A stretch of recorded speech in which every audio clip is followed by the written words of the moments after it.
any cheese at all? No. What a senseless waste of human life. Hello, everybody, and welcome to the Cheeseman Podcast. This is Brendan, your host for the show, joining me to review today's win over Shkendija and to look ahead to the weekend's action against Newcastle and talk all things Spurs. We're delighted to be joined by a friend of the pod, Abbi Summers.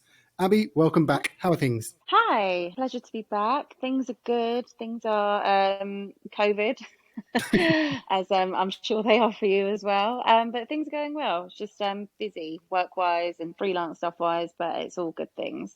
Fantastic. Well, busy's good. Busy. We were talking off air, so busy in work this time is really good. And I'm really enjoying your Run of Play podcast. And right at the end, we'll have a chat about that pod so you can let our listeners know about Run of Play. Joining Abbi and myself is Toronto Spurs legend, Shawn Willesee. Shawn, good to have you back, mate. How are things? Not too bad here. COVID numbers going back up. So we're like Abbi and wondering when the next lockdown's going to happen. It's been crazy. Well, let's get on to things. We've just beaten, I can't fucking say the name. Bloody hell. Shkendija. We've just beaten Shkendija 3-1. As always, let's look at the lineup. Abbi, any surprises in that lineup? There was no Højbjerg. Worried he might have been injured after that Romeo challenge, but reasonable lineup, didn't you think? Yeah, I thought it was a pretty strong team, I guess. It was a team that was pretty standard. There wasn't really any shocks in there.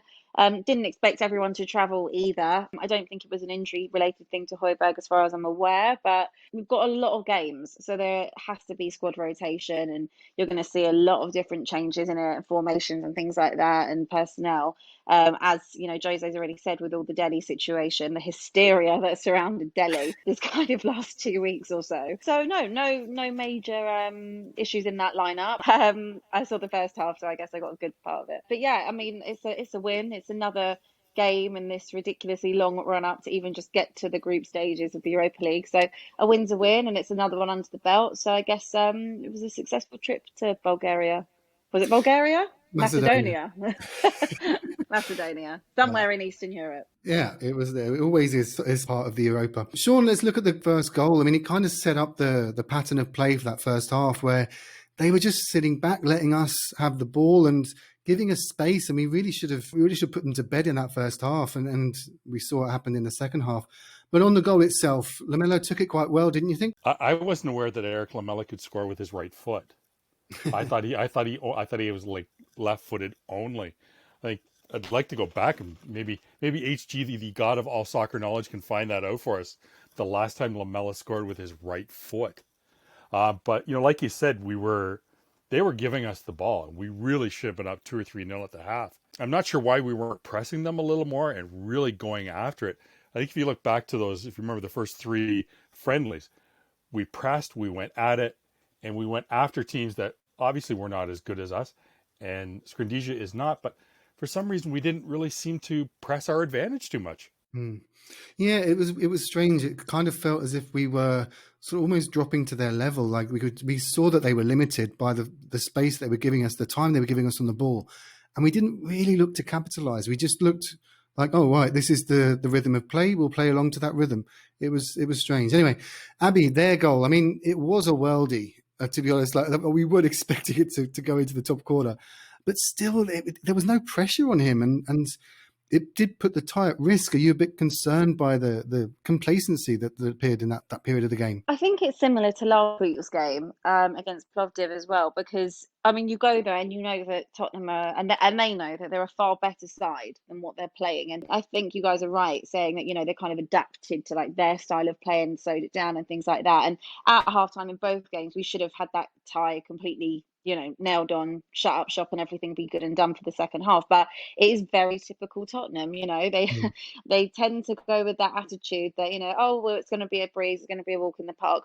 And then like last week, I know it's different this week, we'd already gone a goal up, but you get yourself into a position where then you're a bit on the ropes for 5-10 minutes. You don't know what way the game's going to go, because teams like this are the ones that can pull a result out of like the absolute abyss. And it's weird because you're like, they should never really be conceding against the type of level of players that we have in our team, but we seem to always manage to concede a goal or two.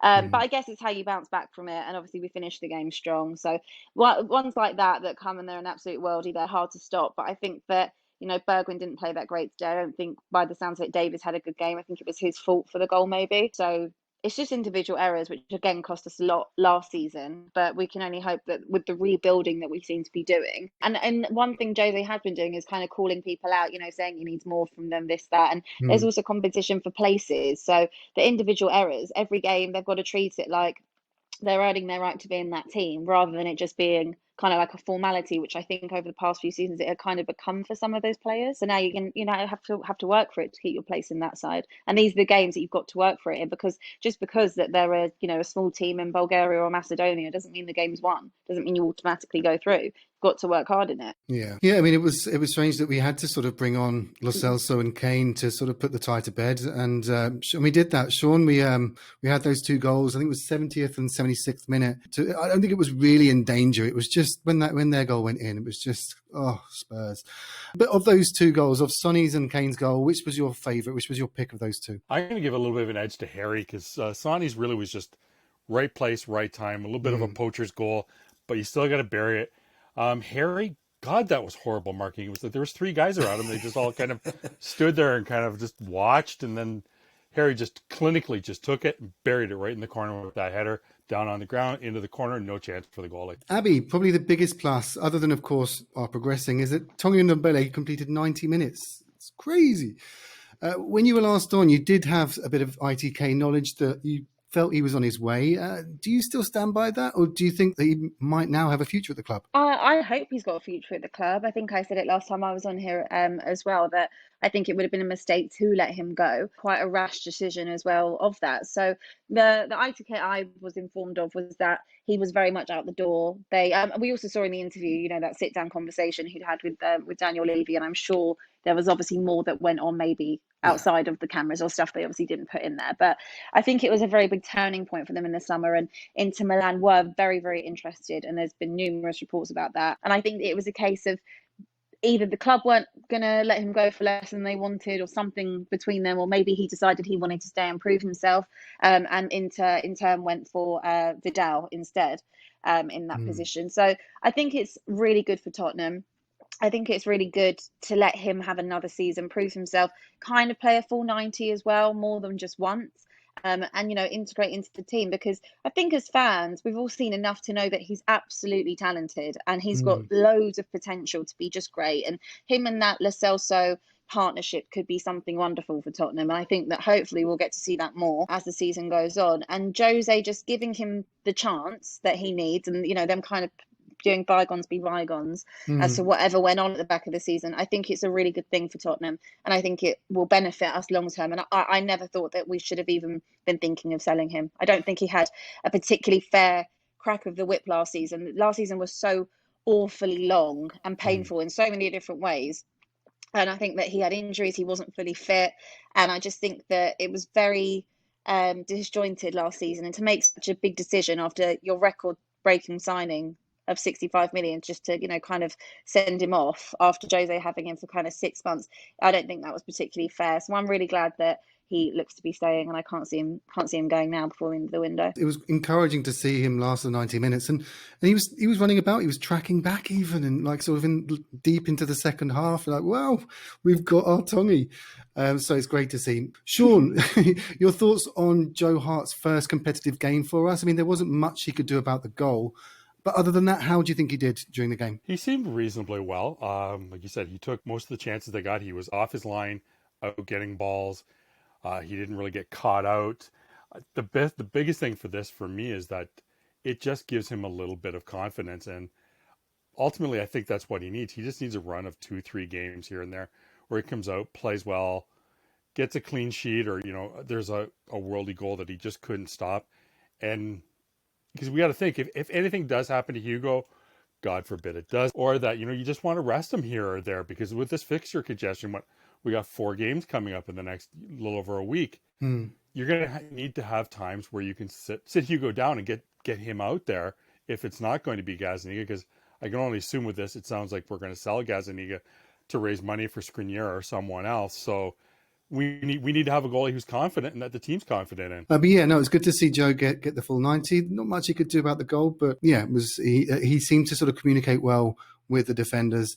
We looked, I mean, the competition wasn't great, but the defence did look a bit more organised than before. We're obviously having Toby back in there as well. So, yeah, so we know now who we will face. We will face Maccabi Haifa in the final qualifying round next week. And it's at home as well, which thank goodness, so we don't have to travel to Bulgaria or Macedonia or anywhere else out there, at least for the time being. Just moving on now, we have Newcastle on the weekend. They've had a bit of a mixed bag results-wise in the league. They beat West Ham 2-0 away, but they lost to Brighton 3-0 at home. And they look to have put that to bed by thumping League Two Morecambe 7-0 in the Carabao. Even Joe Linton scored. We say that he scored against us. So just, Abby, your thoughts on the upcoming game against Newcastle, and yeah, just your thoughts in general. What are your Newcastle memories? I'm sure you've been to a few Newcastle games. Been to many a Newcastle game. Ones I've actually been to haven't always been, happy affairs. I know we were talking off air about it, but I think Shawn was saying that, you know, the last couple of games have been quite good in recent years since that 5-1, you know, drumming of us. We seem to struggle, I think, against Newcastle. I think they're quite physical, and obviously last season we lost at home to them. I can't even remember what the away result was. I think we won that though. Yeah, it was 3-1 in July, yeah. Yeah, 3-1 that was. I think that they're quite physical, and I think that they're up for a game. They're definitely not one of those teams where it's, you know, you can just play them and it's 3 points in the bag. I don't really feel that way anymore about any Premier League team. In fact, there's definitely no easy games in the Premier League anymore. Newcastle will be on their game. You know, they want to get as many points as they can, because ultimately for them it's always about staying up and finishing, you know, kind of as close to the top half, or in the top half of the table if they can. Wilson, Farhan Fraser, they signed someone else as well. Sorry, was it Jeff Hendrick they've signed as well? Yeah. Yeah, so they've got, so there we go, we got there in the end. So they've got loads of attacking options, and I think, you know, that's something they probably haven't always had. I know they've got Joe Linton, and of course one of the only teams he scored against last season, and hopefully Sir Maximin will be out for this one, so that's one less threat. But it's always a good game against Newcastle, and it's always very physical. So I think for Tottenham, where we have rested some players, obviously I know Kane came on and Lo Celso came on, but I think we might see a different defence. I get the impression that maybe Toby won't be playing every game, especially at the minute, while we have such a big fixture pile up, and he loves Eric Dyer in that position as well, as we've seen. But I guess it kind of bodes well if you've got fresh legs too coming in and having that squad rotation. And I don't know if it's too soon to see Reguilon. Does anyone have any information on that? I've not seen anything, no, but I'd love to see him. I'm so excited to see him play for us. We'll get on to the sort of the style of play when we go on to us. But Shawn, I mean, just looking at the record, so Mourinho has won all 8 of his home matches against Newcastle in all competitions. His best such 100% record against any team. On the flip side, against no side have Newcastle won more Premier League away matches than their 10 against Spurs, with the Magpies winning 4 of their last 6 visits. That's mental. Like we said before, if you look at that, they've won most games here, but since that 5-1 defeat at the end of the 2016 season, we've beaten the 5 out of the last 6. All the games have been really close, 1-goal, 2-goal games, and I think that's what we're going to see again tomorrow. But I think the big thing for us is we need to try and get on this game early and get out in front. With 4 games next week, they're going to know, and they're going to want to be physical and get on us and make us work for it. And we need to get up on them and make them work rather than the other way around. Yeah, well, they have got a few injuries. So Dubravka, who I quite like Dubravka, he looks quite a tidy goalie. And Fabian Shaw, Dwight Gale, and Sam Maxine does look like he has an ankle knock, which is great news for us after the way he played against us in July. Abby, who do you think the danger man is? Like, where is the key battle? Is it Carroll up against Dyer? Where do you see this game won and lost? To be honest, I know I'm just reading a stat that we've got down here about Callum Wilson. I can't believe it's been 509 minutes of football against Spurs and hasn't conceded. Because for me, when I look at Callum Wilson, I think he's, you know, a pretty good centre forward. I really rate his play, and I think that, you know, you've always got that big kind of traditional striker that Newcastle like in Andy Carroll, and it is a threat for us, especially when, you know, we're not kind of sure who our favoured defensive partnership is these days. So you don't really know who's going to be matched up to that. But I think let's definitely not write off Callum Wilson despite that stat, because he's a pretty good striker, and he's getting goals of late. There's been no stopping of that. So I think that he'll be one to look out for. Again, creative midfield, for me, it's always run and lost in the midfield, and I think that's where Tottenham struggle sometimes. Recently, I don't see us dominate a lot of games in the centre of the park. And I think that's where we do tend to struggle and where we invite teams onto us with the pressure. So I think that will really be the key battle in the middle and who he decides to play there. But you'd assume he'd start with Lo Celso. Not so sure we can get another 90 out of Ndombele. That might just be too much to ask. But I kind of expect Højbjerg to come back in, and he's quietly had 2 very nice games for us. He won't get all the plaudits because I don't think he's that type of player, but I think the job that he's been brought in to do, I think he does, fairly well. He's going to be that type of player that he doesn't get all the accolades for it. But then again, if you look at how Dembele was, and this is absolutely no comparison between the two, just before I get shouted at on this podcast by anyone, no comparison between the two. But when you look at how amazing we all rated Dembele, that's because we saw him week in, week out. But not everyone else recognised just how good of a player he was and the work he did, because he's one of those players that, gets on with the job and goes under the radar unless you watch him week in, week out. And I think that potentially, which is a potential, Højbjerg could be that type of player that is very, very important for Tottenham and goes under the radar and can actually, quietly dominate that midfield. And if he's in a partnership with, let's say, Ndombele, Lo Celso or Winks, because he obviously really likes Winks as well, I think that could be something that definitely strengthens as the season goes on, and something that Tottenham will need to strengthen as well. Yeah, I think you're right. I think Højbjerg will play that role sort of just in front of the defence, picking up the ball and trying to find Lo Celso to bring the ball forward. Lo Celso strikes me as a bit of a Modric. He's not an Eriksen. He's the sort of guy that will play that pass before the assist. He's not he's not an Eriksen. So I can see the pairing of Højbjerg and Lo Celso in there. Shawn, how do you see the game planning out? I mean, we're playing at home. You'd hope that we would be a bit more adventurous than we were in that 3-1 away fixture. Do you think Jose will persist with the low block and catch them on the counter? How do you see the tactical battle here? This is Jose. This is what we're seeing pretty much game in, game out. He wants to play that counter-attacking football. He wants to be solid at the back, soak up the pressure, and then hit them. Now, it worked well against Southampton in the last match, but I would like to see us be a little more on the front foot, because I said earlier, when you go back to those preseason friendlies, we were kind of like that old Spurs team. We were up front, we were pressing, we were turning the ball over, we were scoring, and we were putting games to bed early. And I don't see why we can't have a plan A and a plan B, or play one way, play another way, because good squads should be able to play multiple ways. And this isn't a game, they're not really known as a big attacking squad, so why aren't we going after them and making them on the back foot rather than playing the other way? And it only takes one mistake and suddenly you're down a goal. Well, I see what you mean. Being out there and going after it. Sorry to jump in, but I see what you mean. But when we lost to them 1-0 last season, we had all the possession. They sat back. They had a breakaway goal with Joe Linton, and then just sat back, soaked up pressure, and dealt with us pretty easily. So the tactic that Mourinho plays it's counter to that. It's like, okay, you guys have the ball, come and get us. And then they leave the space, and then we exploit it with the pace of Son and eventually Bale. So, I mean, Abbi, are you enjoying the low block counter-attacking tactic? It worked so well against Southampton last week, and even against Newcastle in July that we're playing this weekend. Are you enjoying the tactic? And do you think that the signings that we're making, Reguilon, Doherty, really attack-minded fullbacks, do you think that will change the style of play eventually? I think it's hard to argue with the second half against Southampton, because for the first time in a very long time, I've really enjoyed watching Tottenham play. However, it was a complete tale of two halves. The first half was just I'd rather not even think about it, as for Everton as well.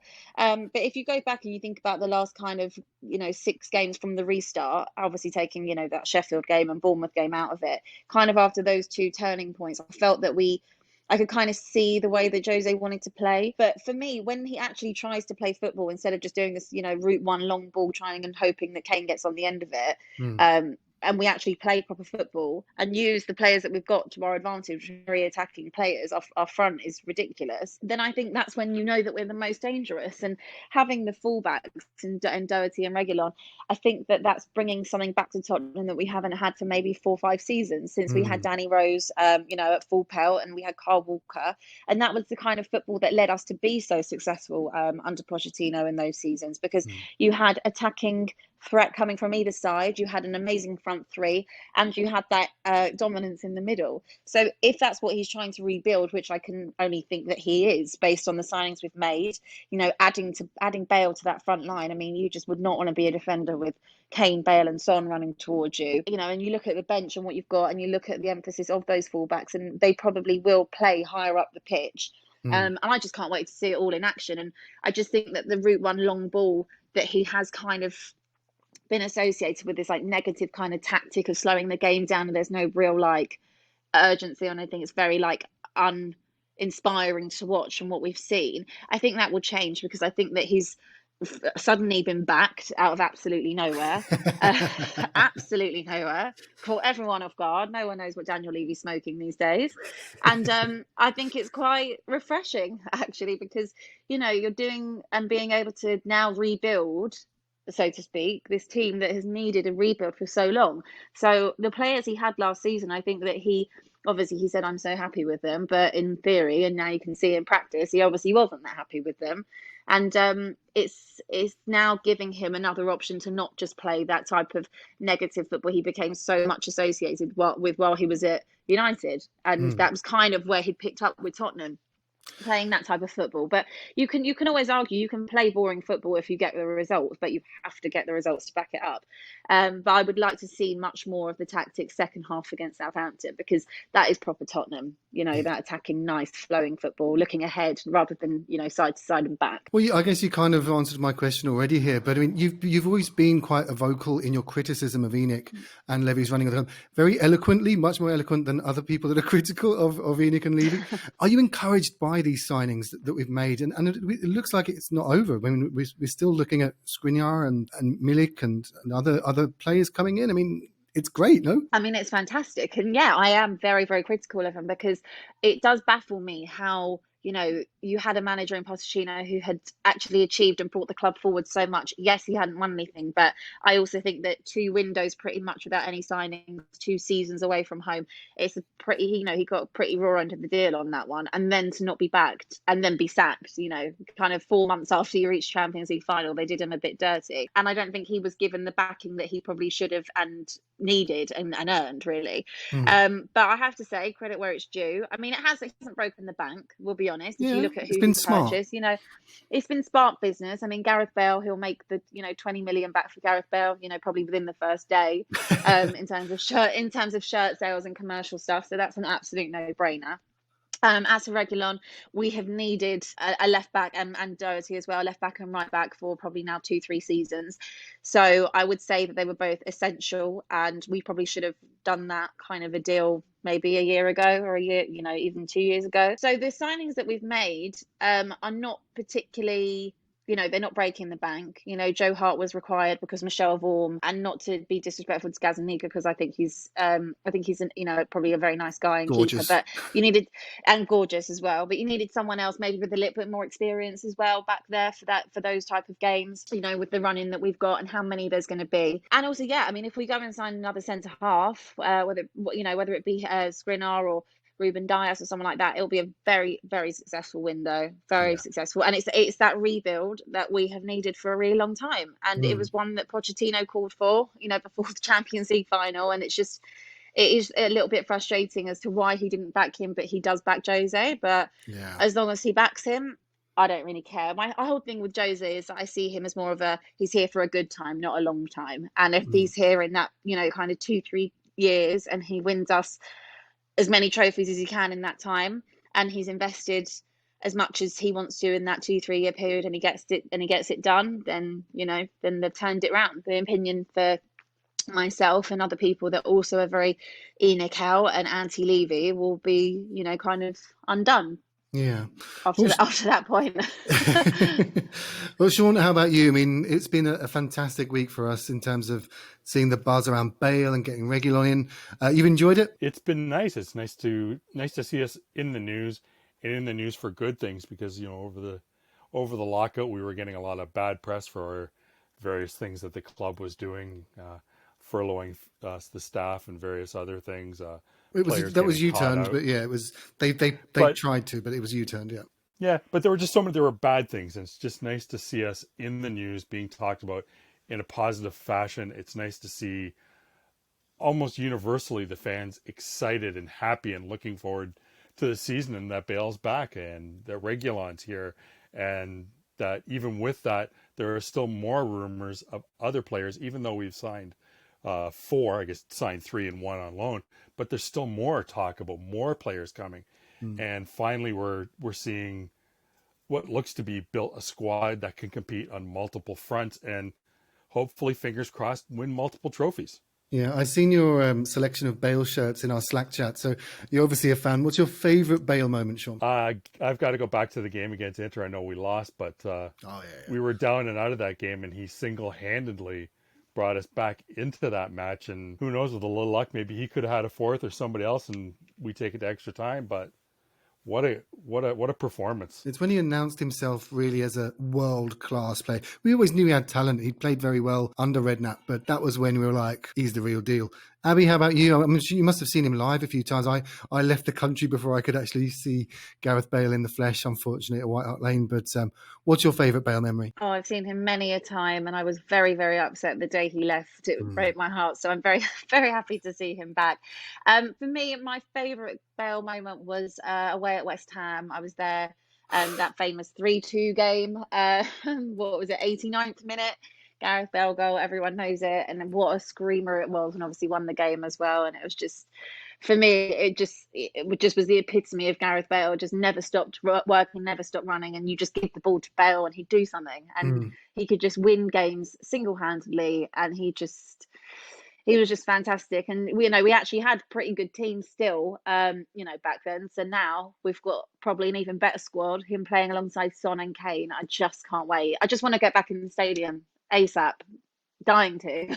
Yeah. We've seen the news recently that it's going to be looking like maybe 6 months still now after the recent lockdown. Is that the case, Abbi, or you're more in tune with things there? No, I think that is the case. They've said potentially up to 6 months. I don't think that it will be 6 months. I think that they will find a way around it, but this country is it changes by the day as to what you can do, what you can't do. Don't go out, stay at home, work from home, don't go out, go to work. So I don't really know, but I guess we'll wait and see. But I think, throughout winter, whether or not it gets any worse, the COVID situation, then they might have to do it. But I think for the country as a whole, being able to go back to football stadiums, be able to go and watch, I know you've got it on TV, but it's not the same. It's not the same, yeah. I think it just gives everyone such a big boost that day that they say, okay, we can start trialing it in the Premier League, because as far as I'm aware, the test events that football clubs have had so far have actually gone very well. So it's just a shame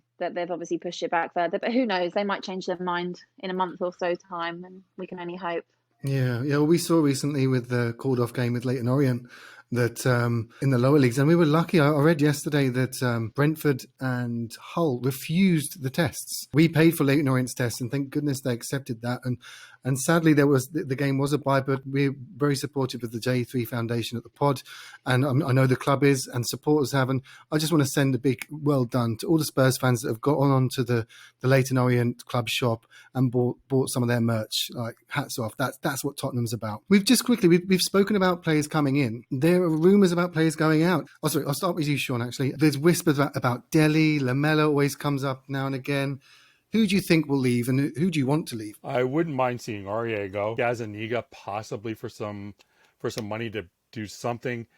If you're going to let Dele go, there's got to be something else in the works. There's got to be somebody of a similar ilk, or someone who's going to be an attacking midfielder. I know for the last year and a half or so, he has not played as well as he used to, and I understand that, and I understand people's frustrations with him. I know you could hear on the telecast today, Josie yelling at him to concentrate, stay in the game. And I get it, but he's too good of a talent to just give away. If we're going to sell him, we need to be bringing somebody back in, because at any one moment, he is so capable of pulling out something that so few players can. And I would hate to see us just loan him out or sell him and suddenly he turns into an all-world player somewhere else.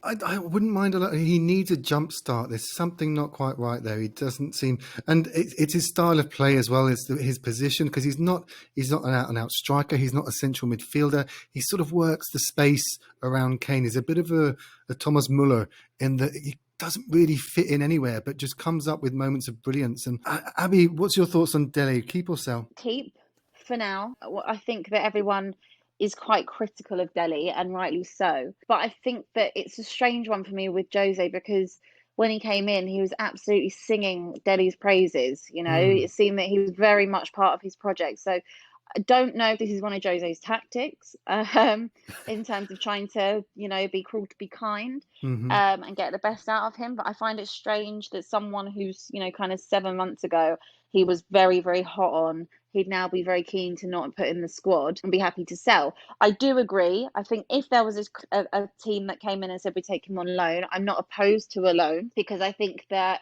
with Dele, he started off with such a bang and so strong. The bar was set so high, and there was a lot of talk about him going to Madrid and here and there. He's very, very young, and we forget, I think, that he's still, I think maybe, is he 24, 23 or 24? Yeah, right. He's really not particularly old, and I think that him maybe going and playing in a different team would be good if we could get a loan deal. But I wouldn't be looking to sell him just yet, because like Shawn said, I'd be worried he'd go elsewhere and then become the player he was.